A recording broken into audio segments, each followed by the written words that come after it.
everyone. Welcome to the awesome day of FileMaker training. I'm here stuck in Florida where the weather gets bad. And probably tomorrow will be raining, so we won't be doing any high-speed pursuits in the helicopter as we train law enforcement officers on how to fly helicopters. Very exciting. Welcome to fmtrain.tv, where every day we are talking about the FileMaker platform. The company is Claris. The platform is called FileMaker. So today is this is a kind of a 30-day period, but it's kind of stringing on to be more than 30 days. Essentially, we're talking about FileMaker for beginners or intermediate developers or advanced people who have maybe forgotten little nuggets of knowledge along the way. So we're going to spend some time talking about the FileMaker platform. Today is actually one of the more interesting topics because it's kind of this back to this conversation of structuring the solution, understanding the tables. And so it's kind of a conversation we had previously. Understanding data modeling is the idea. Data modeling is a fancy word of saying if you understand a business process, and when I say business process, I don't mean like a corporate process. I'm talking about an organization. So if I say business, I mean an organization. Could be a church, it could be nonprofit, it could be education, it could be Apple, in which case it's very corporate-y then. But understand, if you understand their workflow, their business process, then you can model that across to a data system. Right? And FileMaker is a database system, and we can model that. And that's the conversation. It's one of the hardest things for beginners and intermediate people to understand. And as a person who's been doing this for a long time, it's super easy for me. Sometimes there'll be challenges with it, but it was pretty easy. So today is really a great day. All days are good for asking questions, but if you ask questions today, it'll be super helpful. Super helpful. So today is on data modeling. So the idea is that today is data modeling. So if you have questions about data modeling, I'm going to throw out some hypotheticals. But if you have a business situation, you're trying to design FileMaker, you're trying to decide what tables you need. What you don't know what a table is, you don't know how to organize it, you don't know if the table should be a person or a patient, if you're a medical practice or a doctor, or if you're in law enforcement, or if you're in the family, as in organized crime, then you have various levels of people who are helping you in the family, and in which case you have to come up with ways of organizing that information. I don't have an outline for today on this topic, strictly speaking. What I do have is I'm going to go ahead and say share screen, but I want you folks to feel free to ask questions and talk about this, right? So it's the hardest topic there is by far. It's not even, there's nothing else in the FileMaker world that's even close to this difficult for new people, right? Like if I tell a news person, let's write a program and I tell you the script step's going to go to layout, run a print command, go to a different layout. That's kind of simple. They're basic instructions, right? But data modeling is a little different, right? So that's kind of the rub with that. So yeah, I think it was like the very first question we actually got asked for this series. I think by Centauri. Yeah, Centauri, you'll have to correct 270. me. Yeah, Centauri 272, I think that you asked, how do I even know what tables I should be putting into my database, which is basically the data modeling conversation. I'm going to open FileMaker here. I'm just going to fire up a blank file here for lack of I just create it new. I create it locally. It'll be blank. I'm going to create it. And so this way we have something to play with when someone asks a question. I don't have anything. Here's the rub with this. It's much better if you folks ask questions about this. I know Ruben and David Learn and a bunch of you already know this stuff, but for people to ask questions because, well, I've got one then. Like, what's the very first question you should ask yourself when you're just starting and you're staring at your company? What's the very first thing you should ask yourself? Well, what you need to do, so the way I would do it, I'm going to delete all these default fields in here. I'm going to say, okay, great. So here's what I would do. I would sit down with a piece of paper. I'm a pen and paper kind of person. I guess if you're really high tech, you could do it on something else. But start to sketch out a flow chart or you could use like balsamic mockups. I don't even know if I could even fire that up. Let me close that. Let me see if we can do balsamic mockups. See if we can just fire this up. So balsamic mockups is a tool that you can use for a lot of different things. It allows you to help prototype interfaces, right? So how the product could look or how you might have it look. That's actually this is not even the first step. You really need a basic diagramming tool. The idea is that you need to get out and do a flow chart, draw some boxes, draw a picture of what you're trying to establish, right? So if you have a box here, this is your customers, these are your projects, these are money that comes in. Maybe you have workers or staff, or maybe there's an application process. You need to map out the essential entities, the major categories of things, right? You don't need a Fred and Sally and Don and the pickup truck they drive. We're talking big picture. We start big picture and we work our way down to small picture items, right? So if we're talking about the customer, or let's talk about like a nonprofit that does animal placement, rescue animals, right? People need a dog, need a cat. Besides having your neighbor give you one or dump one on your porch, which does happen to us, you go there and you have some animals that need adoption, right? And then maybe you have people that would like to adopt animal, and then those people probably put together some sort of application to apply to be get a rescue animal of some type, right?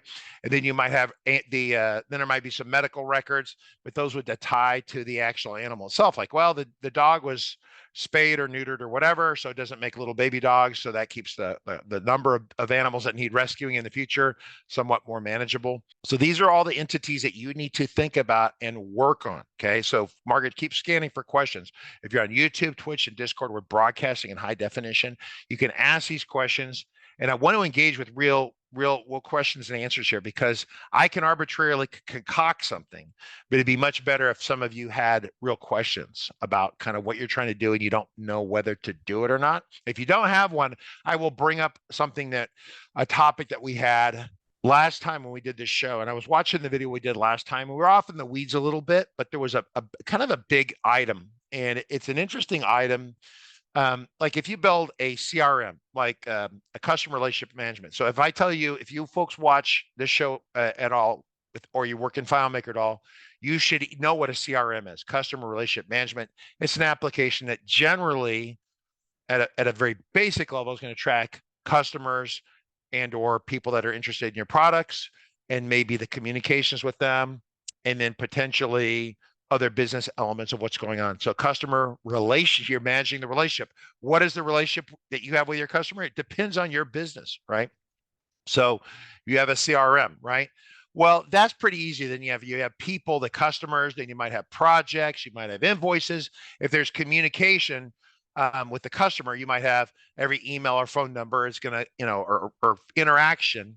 In the old days, you had faxes. That's a printer hooked to a phone. For those of you who don't know what a fax is, you're younger, Margaret, it's probably for you. I don't even know if you ever used a fax, Margaret, but the idea is that you have all your communication tied into here. And then as your staff interacts with the customers, they make a note that so-and-so called and they had this question, or they were interested in buying this service, or they whatever. And so that's what a CRM is. Well, that's an easy one, but then we've had people ask us about school systems, right? Like students, and then what about a teacher? And then what's a class, and what's a course, or what's a class and what's a session? And these are interesting challenges. So let's just talk about this real quick. I really wish I could just mark this up on screen. So if I come over here, let's talk about school. So this is this is one that they've had on test before. So if you have a school system, you have a student. Okay, I'm just going to put this in the box over here, and then I'm going to duplicate it. And let's say that you had instructors or teachers, instructor. Okay, and then you had so then you say, well, then there's a class. Okay. And the students go to a class that the instructor runs. Okay, so there's some sort of class thing. This is a classic idea where you get going and then you get yourself into you paint yourself into a corner. And the idea is to kind of figure this out as much as you can before you build the system. Centauri 272 had a great question of, how do I do this in the correct order so I don't have to keep redoing the work? A lot of times, as we say, we map this out, and someone says, well, we have a student and we have an instructor. Okay, that's great. Okay, and the student instructors will meet in a class. Okay, and this gets back to this, Margaret, if you want to go and chase down in the curriculum, but it talks about relationships, and there's some diagrams in there where it shows like we did diagrams in there, shows about like one student connecting to other students and stuff. But and so the idea is that at a most simplest level, students, classes, instructors. However, okay, that if a student is going to attend a class, right, a class could be, what if you had English at 1 o'clock, English at 3 o'clock, you had two or three different, say this instructor does, or English Monday, Tuesday, Friday or something, right?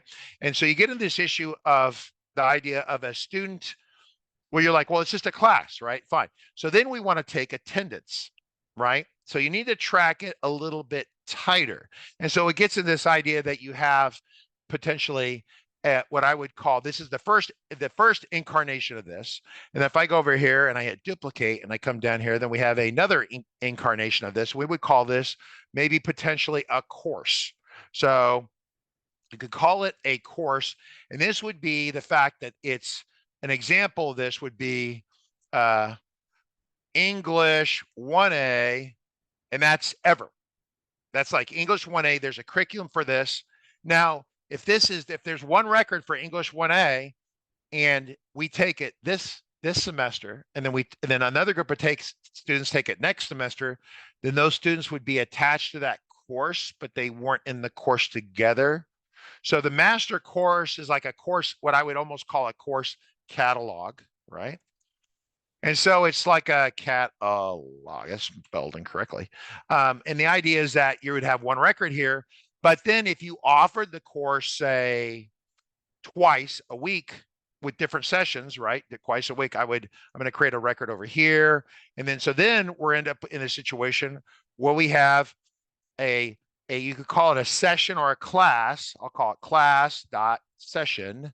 Okay. Because it depends on if you're in lower education or higher education university, they will call it different things.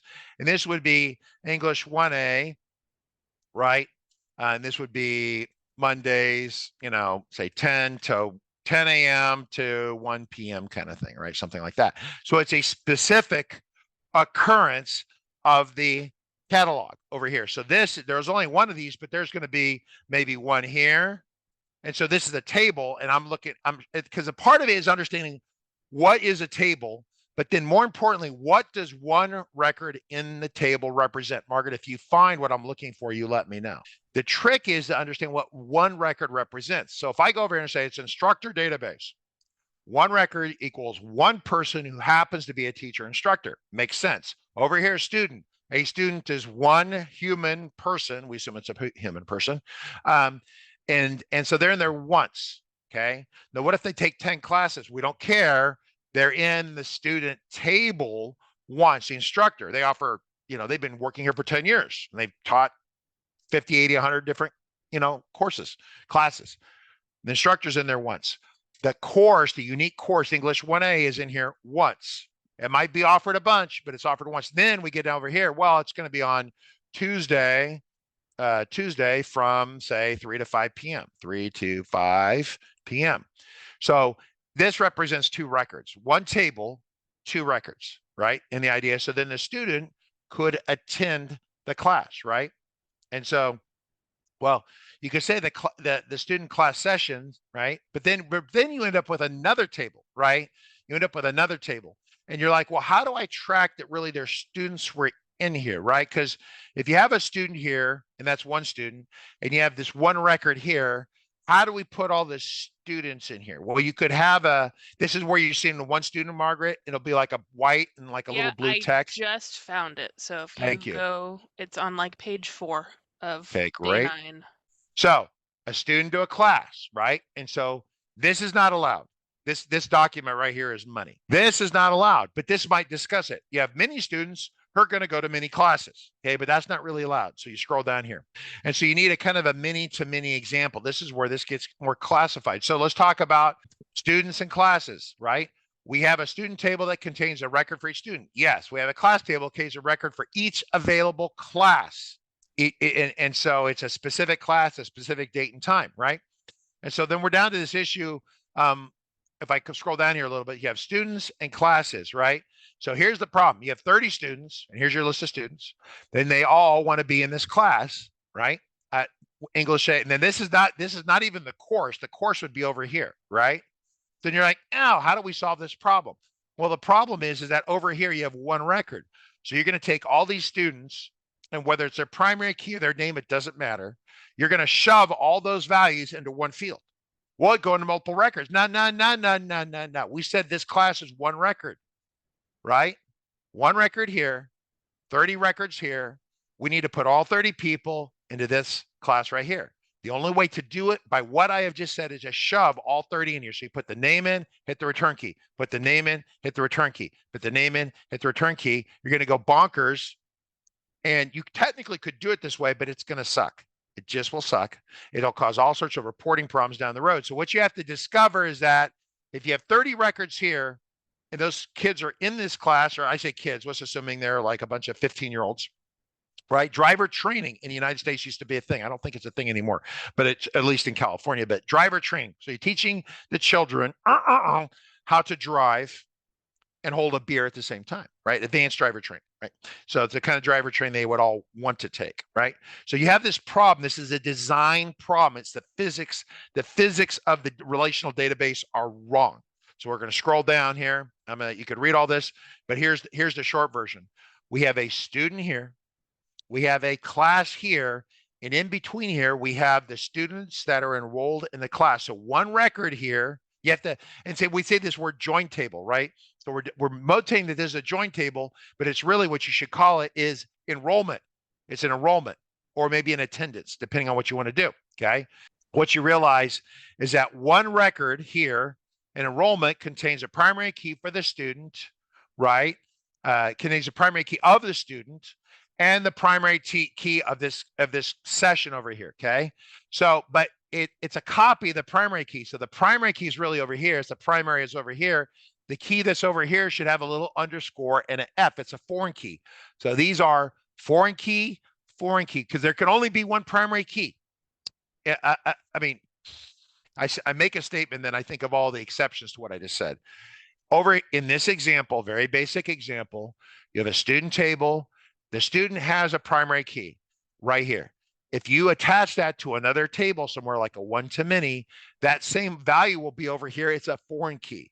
Over here, it auto-populates. Every time you create a new record, that student will have a unique ID number. It's their social security number in the United States. It's some sort of government ID, right? We talked about the government numbering everyone, right? And so over here, that should say really, in an ideal world, Margaret, it's underscore F.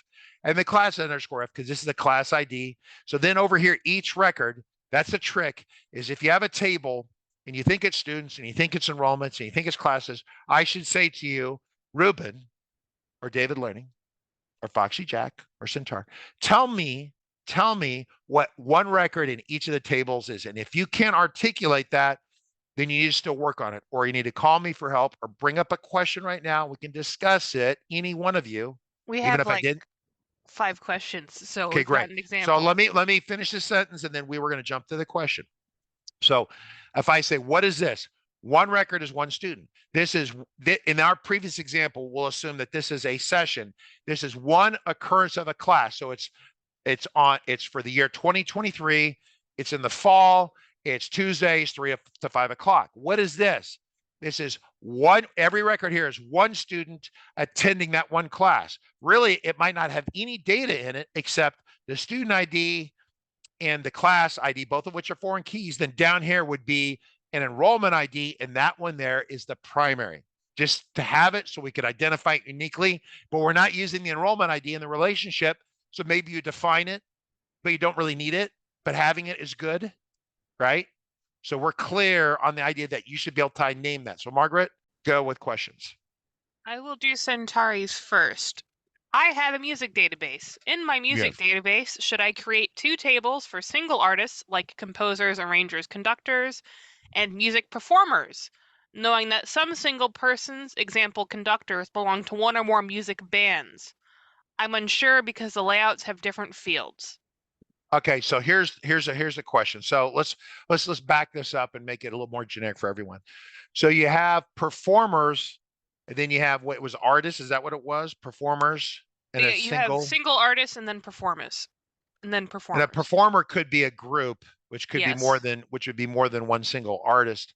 So here is the deal: you need to look at your workflow for single performers and artists, right? Artist groups.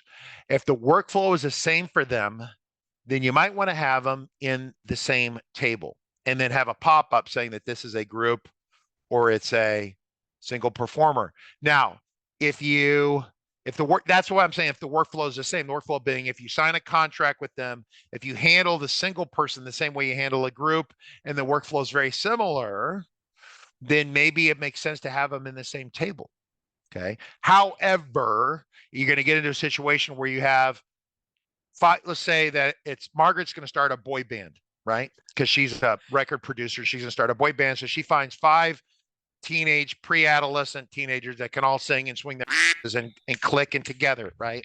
So M's boy band, Margaret Productions. Okay. So the boy band is this group, but it might have 5 related records, which are the individual single artists. And so then would you handle those single artists separately, but then the group, right? Probably, maybe that's kind of how you have to figure out how you're going to interact with them, right? And what that looks like, right? Without more data, I can't give you a specific answer, but you could have both those tables together. But but here's the flip side of this. If you have a performer, which could be a boy band or a girl band or a band of elves, but say it's a band, like it's like if you went back to say Michael Jackson. Okay, back up. Here's a great example. Michael Jackson passed away, very talented artist, okay? When he first started, he was part of the Jackson 5. So the Jackson 5 would be the performer, and then there were 5 brothers that all sang, and they were all back when they were young. And then Michael, for whatever reason, went out on his own. So then Michael Jackson, the performer, is in his own group. He's a group of 1, right? So the question is, in that case, Michael Jackson would be potentially attached to 2 groups, but it's 1 performer. So you might have them separate. It might make sense to separate it. Now you can have an individual records Michael Jackson, and you'll have Michael Jackson, the performer, which would be the group of 1 person. He hires all the people that go around him and help him, and background singers and artists and musicians, but they're all pond scum, and he doesn't care about them generally. And so they just get hired in. So he just it's all about him. Okay. Makes sense? It'd be like contacts and accounts, right? Where like you can have a company and accounts that has a lot of contacts attached to it. Yeah. Contacts would be the individuals, and the account would be the organization or the group that's singing or playing or doing whatever they're doing. Right. Makes sense. All right. Next question. Okay. Let's do Ruben. What do you do when you have a student that is also an instructor? Do you use one table called person, or do you keep 2 separate tables, student and instructor? I would separate it. If I was building, I would absolutely separate it, because you're like, well, then I have to put this person there twice. Then build a button that just takes it and cross loads it. And you could even have a relationship. If the student's also instructor, you could see a little related data in there. But I think those are absolutely contractually and legally, they're very separate things. And I would be, instead of trying to save, I'm sure that a giant data systems designer, I don't know. It seems to me the road to hell is trying to combine those together. And you're going to spend a lot of time trying to keep yourself out of trouble, trying to keep those things separated, just because it's a human, right? I mean, because think about it, in a company, you have customers, then you have staff. Well, those are both humans. Well, then we're going to put staff in, and the reason we have them separated is the workflow is so totally different for those 2 groups, right? Are you going to treat your staff and your customers even remotely the same way? No, right? I mean, it's not bad, it's not good, it's not better or worse. This is very different. With the staff, you're going to have worker relations and their time entries and salaries and benefits and whatever else you're going to provide these people. The customers, you're not paying them. They're paying you. They're paying you to buy a bag of Twinkies or a Kermit the Frog stuffed statue or something, right? So totally, the workflows are so different, really lends itself to different layouts. Different layouts implies different tables. Okay, next question. Does many-to-many always need a join table? Don't use the J word. Many-to-many will always be, at least, to answer your question, 1 join table. There is, if I go back up here, the point is I drew this because you start drawing it and you draw this, and then if you draw it correctly, so this means many are over here and many are over here. This is illegal in it's actually illegal in relational databases, period, if they're built correctly. This is illegal. This is what you have in your mind. This is what you draw when you don't fully understand the organization. If you draw this, that means you haven't fully explored the fact that the students actually are going to be attendees in a class. You haven't explored it. You haven't talked to the customer or whoever you're building this for. If this is your own business, then you know this is wrong, because you know that you already take attendance and you have an enrollment, and and 1 year of enrollment is different than a different year of enrollment, right? So you would fundamentally already understand that. You would know that what I did logically here is explain to you why this is wrong. From a technical engineering perspective, say you don't know what students and classes are, but you have 30 people over here, they're attached to one over here. And so if you use this design right here, you have one field to shove all this crap into. One field. Well, how do you do that? In a normalized database. A normalized database is where one person or one item is one record, right? Well, here we've shoved 30 people in one record. That violates normalization rules. And there are rules for that. I try not to get into that. But this, if you understand that shoving 30 people in the one field seems bad, that's a clue to you that this is not permissible, okay? So then you end up separating it out. So then you put this join table in here. Sometimes it could be 2 join tables in here, right? Because really what you have is you have a student and an enrollment in a course. Then this is the course instance. Then there's the course catalog, the other one we were drawing, the course catalog. So English 1A is in there once ever. Then every time English A is offered on a different time and date, it's a different record over here. So every time it's offered is over here. Course catalog is over here. It's only here once ever. And then you have the instructor on the side. So you actually have like 2 join tables shoved in the middle. But that's why we always need one join table. There should be one. Might be more than one. So. In normal RDBS, you can have combined primary keys and unique keys, but FM doesn't seem to offer that. Is that a comment from David or Ruben? Probably. It's a comment from Andy, if you remember Andy. So. Yeah, I remember Andy. A lot of you have experience from other data systems, so I'm happy for you to bring that in. If you could explain to me how that would work. But so in FileMaker, anything could be a primary key, but most of the time it's some sort of auto-generated serial number or it's a UUID. Okay, it's either one, and we could decide which one's better. Depends if you're brand new, use a serial number 1, 2, 3, 4, 5. If you're an advanced developer, use a UUID, because then that's fine. Okay, you know how to triage and troubleshoot that when it doesn't work. You can have more than one primary key in a table, but the table should have essentially one main critical primary key, and it'll have a number of foreign keys, whatever you need to support the workflow, right? So over here we have, this is the table, has one primary key, 2 foreign keys to support the workflow here. But I didn't, if you could put some more color into that. Yeah, he said you can have a unique key on a student ID and class ID, so there's never a way to have the same student enrolled in the same class. Are you referring to having like the same record being attached twice to a class ID? I don't think that happens in FileMaker either, does it? Yeah, I'm not clear on that situation. It sounds like you're trying to keep someone from signing up twice. I would not try. Okay, so here's the deal. Let's talk about, and this is big picture. So Margaret, this is for you now. Listen very carefully. Okay, Margaret's at this point in life. You can build a lot of the organizational workflow in the relational diagram like what you see right here. However, it can get really complicated and very elaborate. And what I would say is keep the relational diagram as simple as possible. And you manage the workflow by scripting the process. So if you're worried about, so for example, I don't want Margaret to sign up for 2 days of pottery class because she needs to go learn English and math. But she wants to do advanced underwater basket weaving, teaching frogs how to sing, all sorts of other courses that I, as a father, would not want her to learn because she needs to learn how to write and read because she's barely literate.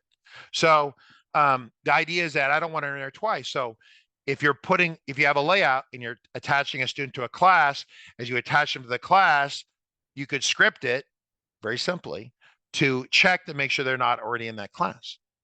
You have this UID, you want to add this class, and you say, add them to the class before it commits and writes to the record, does all that. You check to see if that ID is already in there for the match. You script it so you have precise control over it. Getting crazy design like in here, like, well, it's in here, but then it can't be in here. And then you do this other, I'm just telling you for sanity, keep the relational diagram. And for precision control, this gets into performance. With a script, when you want it to run, you control it. It runs when you tell it to run. If you build all the logic into some really elaborate diagrams, like you put another thing over here where it can be this, but it can't be this, then this is going to fire when it wants to. When you go to a layout, it'll fire automatically in the background. What if every time you go to the enrollment screen, it's double checking to see if the person signed up twice? If you build it in a relational diagram, that's probably what happens. And so how often do you need that to happen? Only once when they sign up. But then if you build it in the relational diagram, you don't script it. Every time you go to a layout, it's going to like think about that and process that. And that's a giant waste of speed and performance and horsepower in your CPU. Makes sense? So you want to run it once when you're signing them up, but then once they're in there, you don't never want to do the test. Oh, see if they're in here twice. Because if you build it in relationship and you try to say like, well, it's part of this, but it's, then you could say it's not, like you say, not connected to something else, or it's greater than less than, you create this real elaborate relationship. It's going to fire when it wants to, which means every time you bring this, a layout that's attached to this, every time you bring it up, it's going to evaluate all that stuff. And that's bad for performance. And it's trickier. There's a lot of senior engineers that go create these elaborate relational diagrams, horrifically elaborate. Hell of a lot simpler if they'd simplified it and then did the business logic with a script. Would you press a button and it does what it needs to do? Just my limited opinion. But I'm just saying, listen, you can solve, this goes back to what we talked about yesterday. You can solve problems in the FileMaker platform a variety of different ways. It's a creative tool. You can solve it in here. You can solve it with scripts. You can solve it with triggers and buttons and whatever you want to do. Okay. But I'm just telling you, I'm trying to guide you to the simpler ways that will result in happier developers, or happier you. You are happier. I want you to be happy. And yeah, I don't want you to stress. So that's what I'm trying to do.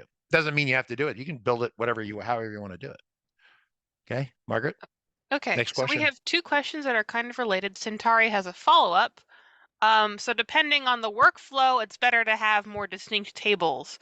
Example, different persons and groups and filtering in the same table. And related, another comment from someone named Encore Andy, which I've seen a couple times, said, I got tired of sorting between different instructors, students, and dancers. So he just made a table and then he had a value list checkbox where he would check what they were. Yeah, so these are excellent. And I'm going to show an example right now of kind of the flip side, the other side of the road to hell here. Okay. This all goes back to workflow. So Centauri 272, totally right about workflow. If the workflow is really different here and really different over here, then they should be in separate tables. There's all sorts of good reasons to do this. If they're all in the same table, then you have to actively filter and restrict them. So let me talk about an example. We talked about this last year. And you've seen me demo this before. So this is an aviation database. And here's the rub. I established that I needed a place to store documentation. Documentation could be on training. It could be regulatory. It could be pictures of a crashed helicopter. Someone sent me a picture of a crashed helicopter. Maybe there was a lesson learned by the crash, right? But the workflow for all these was the same. All I wanted to do was have it easily searchable, and then bring up the PDF or PowerPoint or Excel, whatever it is, and display it to me. That's the workflow. Very minimal workflow. It's mostly just a really great, like a dead bird database. It's a repository. Okay. So the problem, the issue was like, well, we have training documents for this, and I have a flight manual for this, and I have maintenance records for this. And the workflow is the same. On top of it, I also wanted a single point of search, in FileMaker. Like for example, so if I click this right here, you're going to see all the categories that I've established on a card style window that'll pop up, but it's a really big card style window. Last time we showed this last year, it was 3 columns. Now it's to 4 columns. Okay. These are all the various criteria of the sub areas that I have in here. And if I select one of these, I click this one right here, 1, 2, 3, click, I'm going to get a set of records. I have 2 records out of 909 records. The workflow is the same. All I want to do is click on this, see this information, open it up and display it. Okay. And so I don't have really it's not like an instructor who's a paid staff versus a customer who pays us, and that things are totally different. The workflow here is very similar. So I built one table, and then I created a pop-up to say that, this is the pop-up and this is that same list, right, that you saw over here. because this is a hamburger from hell. This is, I've seen one of these once. It was a 23-pound hamburger when we went to DEF CON in San Diego years ago. It was a sports bar, and they gave you an award if you could eat this 23-pound hamburger and not lose your lunch. The point is that this is very complicated, but it serves my needs. But all these are subcategories within one table. And the reason they're all in one table because the workflow is the same. The workflow is retain the data, don't lose the data, make it searchable, display it if I say show it to me. And then 4 is kick it to the desktop if I want it and take it with me somewhere. So this is the opposite of breaking down, because imagine all these as tables, right? 1, 2, 3, it's like 50, 60 tables here. Who wants to have 50, 60 tables with 50, 60 layouts and the navigation, right? Makes no sense. But it's a good example because you'd start off like, well, I want a flight manual, a manual for pilots. Then I want a manual for mechanics. We could say, well, those are manuals. Fine, they go over there. How about federal regulation? You know, EASA, which is the regulation in Europe, right? EASA and the FAA, and then the CSAA, and then the Australian FAA and whatever. They're all a little different. They have a little different regulations. So you might have a regulatory section. There's manuals, regulation. Then you start getting these other topics, right? And the problem is, as you add a new topic, you have to add a new table and a new layout. And it's like, no, no, no. So now to add a new topic, it's still kind of a pain. So I add a new entry. These are actually records, and it displays these. These are portals, and it displays off I have a table of documents and then a table of all these categories together. Okay? But it's a good example of not breaking everything out, because initially this started off that way, and I had 12 tables, and I got really pissed off and tired because I couldn't add more topics to cover it. Like if I ever fly a Black Hawk, for those of you who know what a Black Hawk is, I haven't flown a Black Hawk, but I thought about it. And if I was going to go to training for the Black Hawk, then I would start a new column for Sikorsky, manufacture that helicopter.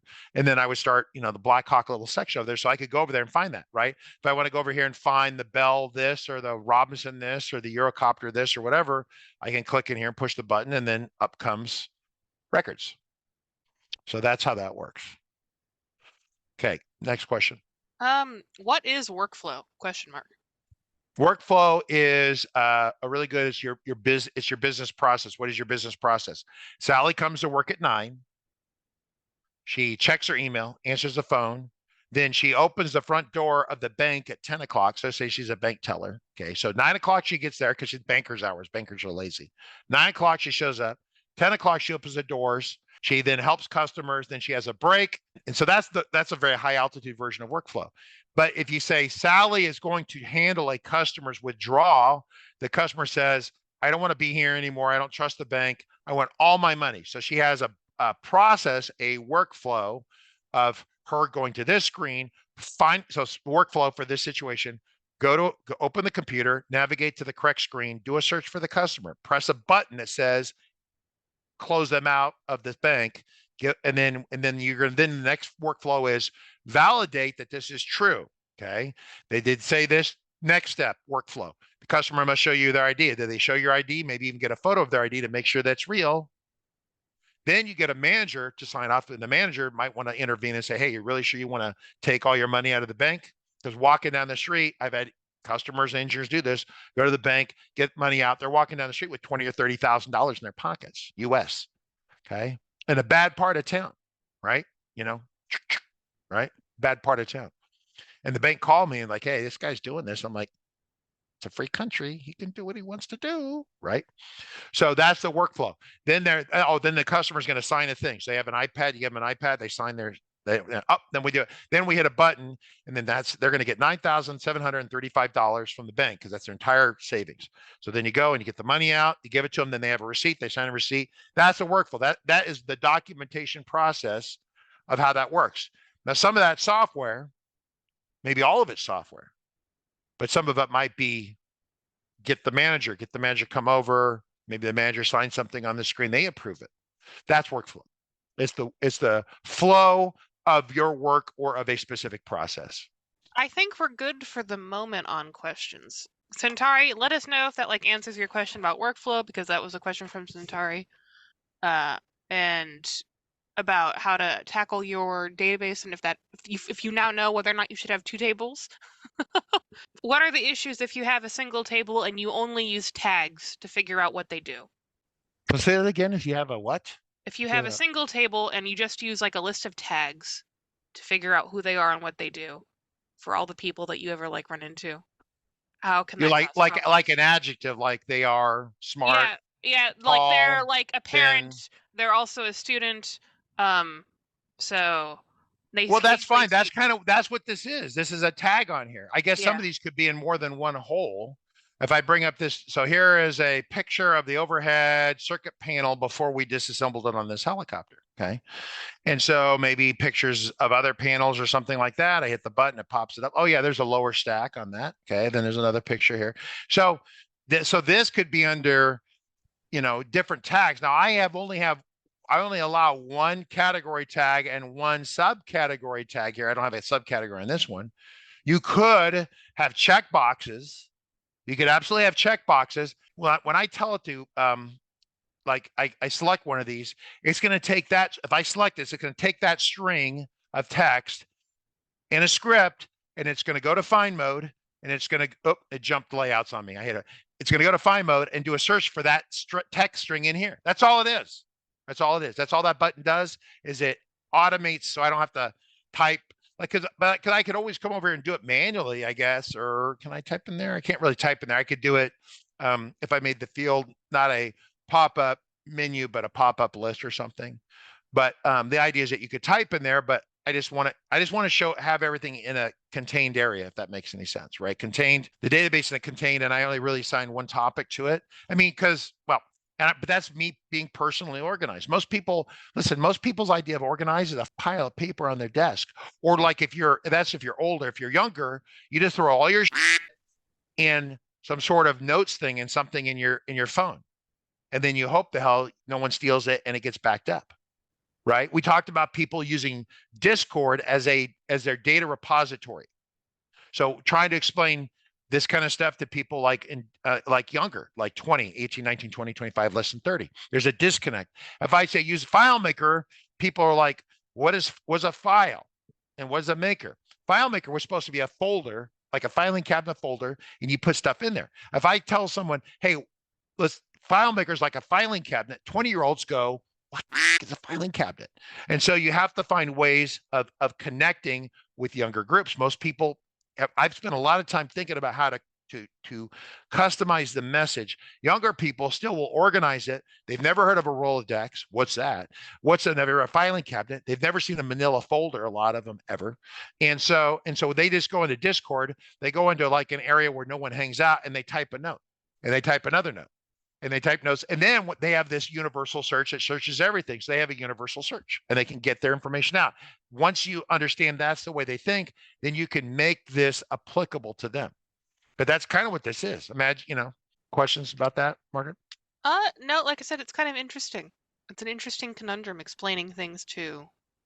I stressed about it, but I finally figured out how to do it, right? And so, and I have another video we could go through on it, but the idea is trying to explain to 20-year-olds. But there aren't too many 20-year-olds here. If you are 20 or 25 or 30 and you never heard of a Rolodex or a filing cabinet, then feel free to say something so we know who you are, and I can help customize the message to you a little bit. But my job is to help people get farther faster with FileMaker and be successful. I want you to be successful. I really do. That's the only reason I'm here, is because I take great pride and joy in helping you be successful. Yeah, just kind of comments. In theory, entire solutions may be a single table. However, that can be very impractical. Yes. Listen, there used to be this game show called years ago. And you could name that tune. So they play music from some TV show or some pop song or something, and the contestants, I can name that tune in 5 notes. So if you're not a music person, you know what I'm talking about. But they say, like if I say Mary Had a Little Lamb, Mary Had a Little Lamb, and they'd play 5 notes, and you'd have to say, what is Mary Had a Little Lamb? Well, so there used to be this stupid things you can do with FileMaker, and they would try to build a solution with one table. And then someone said, I can do better than that. I'm going to make it one table with one layout. And then someone said, I can make it one table, one layout with one field and all scripts. And so everything was loaded into one field, and they would parse out and go find parts of that text in So the road to stupid, that's an option here with FileMaker. You can be as dumb as you want to be. Okay. And so while I think there's a lot of creative ways of solving a problem, like designing like this whole issue with this right here, you could have done this a couple different ways, but there were 2 or 3, 4 maybe really good ways, and probably 20 or 30 ways that are painful. Like I said, I started this out by screwing this solution up. I built it with every section. Like I had because I started off over here in 2019 doing helicopter stuff. And I had the USATS flight school, which is kind of where I'm visiting right now in Florida.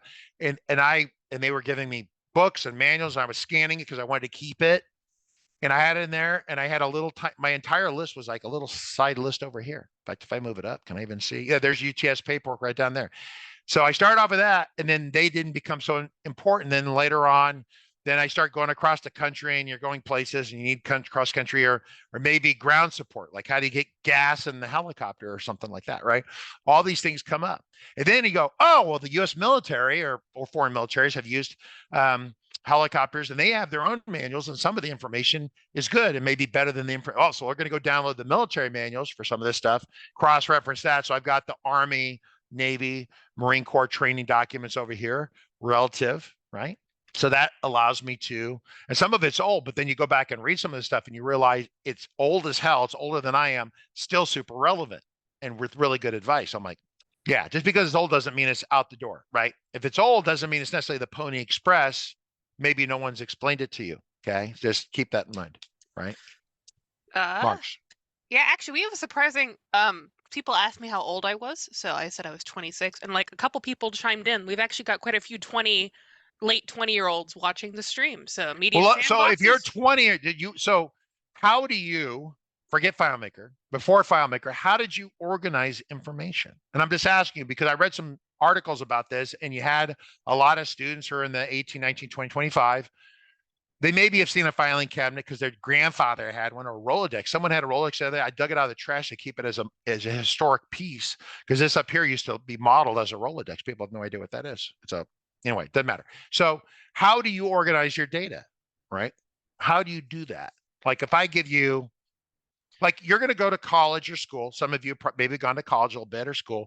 How do you organize the paper for that besides, because I doubt you print it, right? Well, younger people hate paper. So where do they stick it? Where do all the PDFs go for all the syllabuses that you have? I don't think we have anyone that young because I'm thinking about my age, right? Because my age is at the cusp edge of. Mm-hmm. You're on the high end of that, Margaret. Yeah, you saw paper. I'm one of the oldest ages for Gen Z. And Media Sandbox is 29. Oh, Andy's 23. Yeah, when he started school, he had a laptop. So that's. Well, I know you have. Okay, stop. You have a laptop. Okay, well, that in and of itself is interesting because a lot of younger people, this is it. This is all they got. They might have one with a bigger screen, but I think that's it. The 15, 16-year-olds, right? Because they've never really they've always had iPhone. Their parents didn't know what to do with them, so they put an iPhone on their hand and sent them on their way. Oh, I can't imagine if the internet ever fails for those people, right? So I think that they approach things really differently. But for people in my generation or in the weird transitory stage, I know what a file cabinet is. I don't know what a Rolodex is. I do kind of because we've discussed before. I'll have to show it to you. I got one out of the trash. So I know what a file cabinet is. I know what manila folders look like. I have distinct memories of you attempting to organize my middle school using folders, which did not go well for anyone involved. Yeah, a lot of people just had loose leaf papers at the bottom of their backpack like I did. And then I think people have transitioned to going into. So stop. I have a question. So if the younger people don't print, because why buy a printer, right? That's why the printer business has been in the for Epson and HP and stuff, right? If you don't print stuff and you have these PDFs, okay, I'm just going to say the modern version would be to throw your PDFs in the bottom of your phone. But what software do you actually use is the question I would ask. That's why people are using Discord. Discord's a chat thing, but people were starting a Discord channel with themselves and then dumping their stuff into Discord, right? And that I was like, well, that makes sense. It makes it searchable and they can find it, kind of, right? Interesting. It's an interesting conversation. And we're kind of at the top of the hour, but yeah, no, it is an interesting conversation. There's some other questions I got caught in this conversation happening. Okay, go ahead. Hit me with some more questions. I won't leave until we're ready. Okay, off topic. While scripting labels, I set one printer and it prints the label. How do I switch back to the user's default printer? So kind of circling back to our printing conversation. I haven't changed printers automatically in a long time because a lot of people don't use printers like that anymore. There have been plugins that manage printer changes. And so you might need a plugin for that. I don't know. I would try to go into page setup. If you go to script, there's a script stuff called page or print setup, depends if you're on Mac or Windows. And you try to see if you can set the printer on that just to keep us out of trouble. Have one script for one printer, have another script for another printer. Don't mix the page setups on one script. I think they fixed that years ago, but just on the outside. So try this, then run this other script and see if it'll redirect the other printer. If it doesn't, then you're going to need to use a plugin. But I thought they kind of fixed that. But then it's like talking about, well, how do we get the best deal on toner? I can't remember the last time someone asked me how to get the cheapest deal on toner. And most people go, what's toner? Next question, Margaret. When you have categories and subcategories, is it better to create value lists or tables? If it gets expansive, okay. So this started off as a value list, a manual value list, and with 5 things, and it grew and it grew and it grew and it grew. So finally, I had to create a table with the maintenance. So maintenance, when I have a script called, I just want to use it. Users never get there, but I want to maintain it. Categories right here. It's probably just going to be there it goes. Oh, there were some images in there. Remember we talked about images and thumbnails not saving the other day? How the thumbnails won't save and they abort even though you tell them to save because Claris lies, right? That's what that lag was. So here are all the categories I have. So I have 76 categories. And these are all the associated images. So that was the time it took the server to generate thumbnails, which you just saw there. Okay. Now it's locally cached. It'll be fast for the next 3 or 4 days or week or something, and then it'll dump it again. Then it'll be slow. Okay, so this is kind of a general question. So I'll ask the second question first, Power Eagle. In your experience of mistakes, which mistakes would you have rather avoided? So kind of asking about FileMaker related mistakes, like what are big ones that you've made that you would rather not do again? We should do a show on that. That would be a really great topic. Power Eagle, you get a gold star. I haven't stole your call sign yet, but I'm going to do it in the helicopter. Yeah, so I think that would be a great topic, but you'd have to narrow it down. Be like all the people you've dated that you didn't want to date, retroactive, right? All the cars you've owned that sucked, or if you never owned a car, whatever bike that you had, you sucked. With a laptop phone, you hated. But in terms of software and building in FileMaker, yeah, which caused the biggest problems?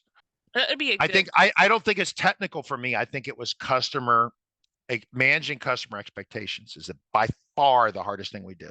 Oh, I tell people, they say, how do you be a successful FileMaker developer? Here it is. It's in the book. I'm going to tell you. 1/3 is technical skills. The we're talking about today is only 1/3 of what you have to have. The next third is personal motivation. I can't help you with that unless you want me to hire me to come in there and beat you with the stick when you don't want to work. Right? And the last third is customer management or customer communication skills. Customer management and communication skills are damn near very similar. And so the third work ethic, third technical, and a third customer communication skills. I would say all my challenges for me personally are customer communication. I don't have motivation problems. Some of you do, and that's your own issue, and you got to figure out, everyone has their own battles, all their own decisions, right? About every 2 weeks, 3 weeks, I have a day where I really don't want to get out of bed. And it lasts for about 2 hours, 3 hours. And then suddenly something clicks in my head and I go to warp 9. Instantly the starship is like dead in space. And then suddenly it's warp 9, gone, right? That's how I roll. I'm thrilled that I don't have that issue. But some people do. And then that's your battle that you have to fight. Margaret's more of a psychologist than I am. I can't really help you with that. Yeah, it's kind of related. What experiences have impacted you in using FileMaker? That's kind of related to this conversation. Like, yeah, it's always every time that I really had a problem where I got in deep, and not lately, but it's because I know better now. But 20 years ago, 30 years ago, it was customer management. Oh my God, customer management, right? And setting expectations. What does a customer expect? Like Margaret's working on this customer. Hopefully she sent updates to this customer. Right, because we make sure that the engineers don't send updates depending on the neediness of the customer. You might have a really needy customer. Whoever now when I say customer doesn't mean it's outside your company. It could be your boss in the company, right? Or someone that expects something from you, and maybe they're going to pay you somehow or influence something that you want, right? So that's kind of your customer. You need to set it, Margaret. You need to send updates to them and then set their expectations of when you're going to get back to them and what you're going to do. Yes. We had a conversation about AGCOK. We haven't talked about that in a long time. We should talk about that one as another one. But once again, it's for beginners, and it's kind of business centric. So yeah, it depends on the beginner. Like some beginners are here to make stuff for themselves. Some beginners are here because they're looking to become developers for like other people. Yeah. Yeah. All right. Any other questions? I think we're good for the moment. Power Eagles got those. You folks have some really good feedback. The name all the things you've screwed up in life and how you wouldn't do it again. So. That bank I robbed yesterday. Oh, so yeah. So driving down the road last night, I had a wild pig with their out of control where I'm at down here launch itself off the side of the road and into the front of my rental car. And it bounced off the front bumper, went skidding across the road into the bushes, and then ran off squealing. So how do you regret?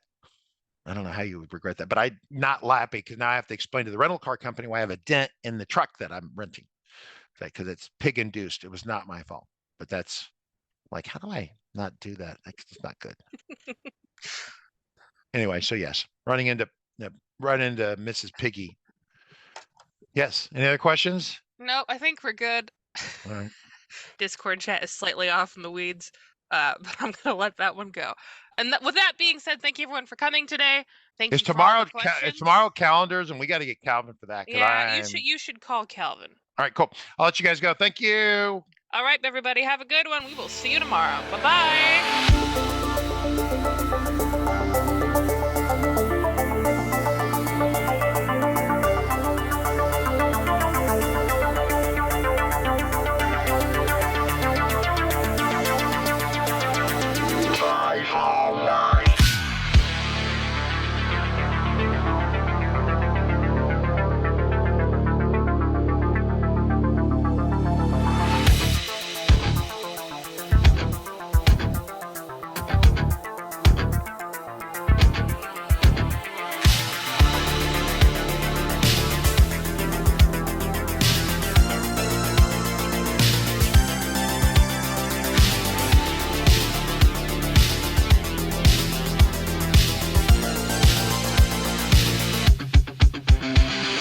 Got a report of an individual up here who may be a FileMaker license. Well, it's potentially expired. Look at the back of that car right there. Looks like the FileMaker license has expired. Sir, I need you to step out of the vehicle.